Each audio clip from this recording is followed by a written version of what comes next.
साधु और चूहा की कहानी। महिल्रोपयम नामक एक दक्षिणी शहर के पास भगवान शिव का एक मंदिर था। वहां एक पवित्र ऋषि रहते थे और मंदिर की देखभाल करते थे। वे भिक्षा के लिए शहर में हर रोज जाते थे और भोजन के लिए शाम को वापस आते थे। वे अपनी आवश्यकता से अधिक एकत्र कर लेते थे और बाकी का बर्तन में डालकर गरीब मजदूरों में बांट देते थे, जो बदले में मंदिर की सफाई करते थे और उसे सजावट का काम किया करते थे। उसी आश्रम में एक चूहा भी अपने बिल में रहता था और हर रोज कटोरे में से कुछ न कुछ भोजन चुरा लेता था। जब साधु को एहसास हुआ कि एक चूहा भोजन चोरी करता है तो उन्होंने इसे रोकने के लिए सभी तरह की कोशिशें की।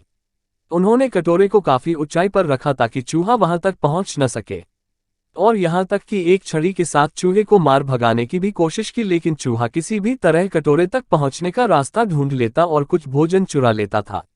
एक दिन एक भिक्षुक मंदिर की यात्रा करने के लिए आए थे, लेकिन साधु का ध्यान तो चूहे को डंडे से मारने में था और वे भिक्षुक से मिल भी नहीं पाए। इसे अपना अपमान समझ भिक्षुक क्रोधित होकर बोले, आपके आश्रम में फिर कभी नहीं आऊंगा, क्योंकि लगता है मुझसे बात करने के अलावा आपको अन्य काम ज्यादा महत्वपूर्ण लग रहा है।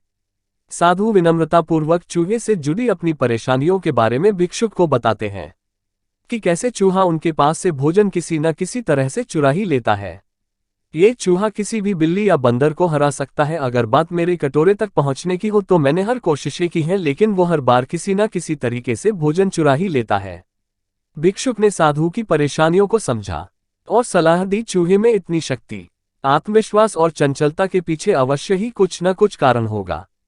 मुझे यकीन है कि इसने बहुत सारा भोजन जमा कर रखा होगा और यही कारण है कि चूहा अपने आप को बड़ा महसूस करता है और इसी से उसे ऊंचा कूदने की शक्ति मिलती है। चूहा जानता है कि उसके पास कुछ खोने के लिए नहीं है, इसलिए वो डरता नहीं है।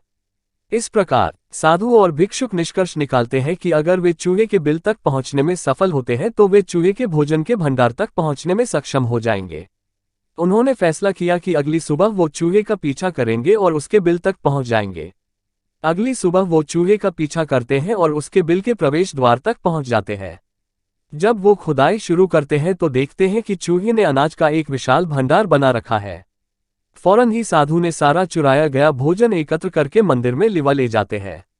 वापस आने पर अपना सारा अनाज गायब देख चूहा बहुत दुखी हुआ और उसे इस बात से गहरा झटका लगा और उसने सारा आत्मविश्वास खो दिया। अब चूहे के पास भोजन का भंडार नहीं था, फिर भी उसने फैसला किया कि वो फिर से रात को कटोरे से भोजन चुराएगा। लेकिन जब उसने कटोरे तक पहुंचने की कोशिश की तब वह धड़ाम से नीचे गिर गया और उसे यह एहसास हुआ कि अब न तो उसके पर शक्ति है और न ही आत्मविश्वास। उसी समय साधु ने भी छड़ी से उस पर हमला किया।